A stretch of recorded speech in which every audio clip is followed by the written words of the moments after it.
Once, a saint traveled from village to village and town to town, spreading wisdom and giving sermons. This saint didn't have a permanent home.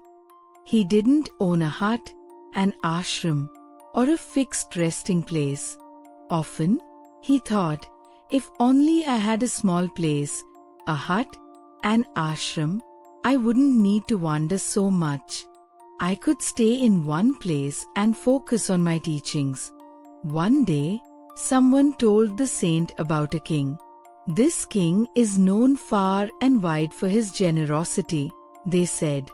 Whatever you ask from him, he gives without hesitation. Many stories of his kindness are famous. With hope in his heart, the saint decided to visit the king.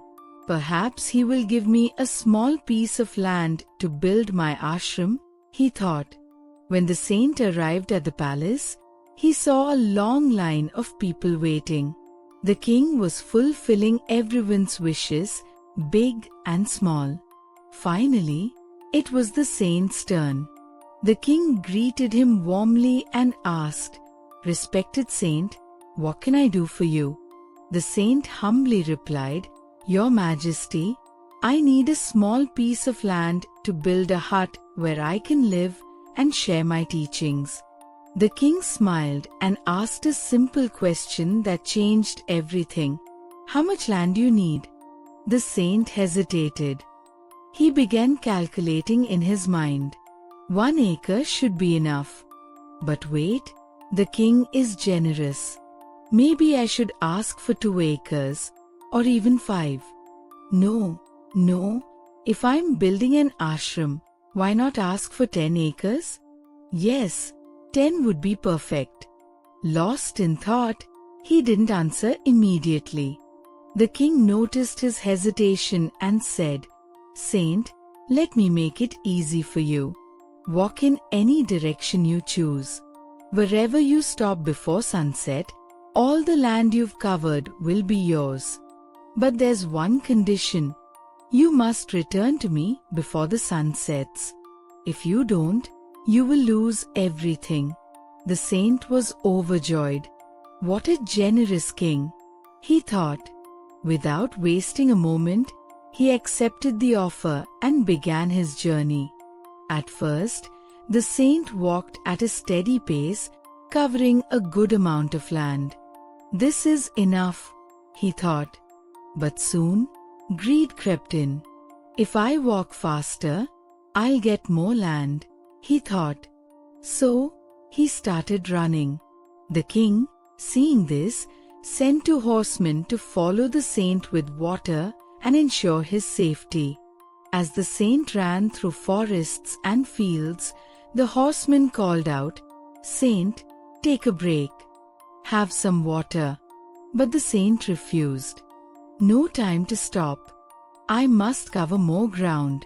The sun climbed higher, and the heat grew intense, but the saint didn't slow down. He came across a beautiful lake and thought, "This lake should be part of my ashram." So, he ran around the lake to include it in his claim. Time was slipping away, and the sun began its descent. The saint realized he needed to return to the king before sunset. Exhausted but determined, he turned back and ran as fast as he could. The sun dipped lower in the sky as the saint approached the palace. His breaths came in gasps, and his legs felt like they would give out. Finally, just as the sun was about to set, the saint reached the palace and fell at the king's feet. But the effort had taken its toll. The saint collapsed and breathed his last. The king shook his head sadly and said, "This land, it wasn't worth your life." This isn't just the saint's story. It's the story of so many of us. We're constantly running, chasing more money, more success, more possessions. We forget that life isn't just about running. It's about living. This story reminds us of the dangers of endless greed and desire. Learn to pause. Learn to be content. Life is too short to waste in a race you can never win. The saint's tragic end teaches us a profound lesson. No amount of material gain is worth sacrificing our health, peace of mind, or life itself. Just as the saint kept running, thinking that a little more land would satisfy him, many of us believe that achieving one more goal or acquiring one more possession will finally make us happy. But the truth is, unchecked desire only leads to exhaustion and unhappiness. Life is not a race to accumulate as much as we can. It is a journey meant to be cherished and lived with gratitude and balance.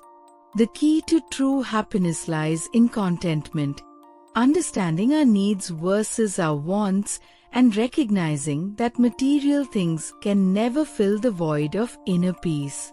This story urges us to slow down, reflect, and focus on living a meaningful life rather than chasing after fleeting gains that ultimately hold no real value.